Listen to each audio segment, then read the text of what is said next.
അവിടെ ചെന്ന് കഴിയുമ്പോൾ ഈ 18ാം പടി എന്ന് പറഞ്ഞു കഴിഞ്ഞാൽ തന്നെ അതിന് ഒരു തത്വമാണ്. ആദ്യത്തെ 8 പടി എന്ന് പറയുന്നത് അഷ്ടരാഗങ്ങളെ കുറിക്കുന്നു എന്നാണ് പറയുന്നത്. അഷ്ടരാഗങ്ങൾ എന്ന് പറഞ്ഞാല് കാമ, ക്രോധ, മോഹ, ലോഭ, മത, മാത്സര്യ, ഡംഭ, അസൂയ എന്ന് പറയുന്ന 8 എണ്ണമാണ് ആദ്യത്തെ 8 പടി. അതിനുശേഷം 5 പടിയാണ്.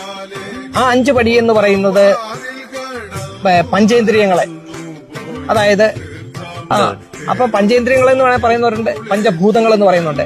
അപ്പൊ പൃഥ്വി, അപ്, തേജസ്, വായു, ആകാശം സൃഷ്ടിച്ചിരിക്കുന്നത്. അപ്പം ഈ പഞ്ചഭൂതങ്ങൾ 8, 5, 13, ആ 13 പടികൾ. പിന്നെ കാണുന്ന 3 പടികൾ ത്രിഗുണം എന്ന് പറയും. സത്വഗുണം, രജോ ഗുണം, തമോ ഗുണം. അങ്ങനെ 16ാമത്തെ പടി. പിന്നെ 17ഉം 18ഉം വിദ്യ, അവിദ്യ എന്നും പറയുന്നുണ്ട്. അതുകൂടാതെ 18 തത്വങ്ങളാണ് അവിടെ നമ്മൾ 18ാം പടിക്ക് പടി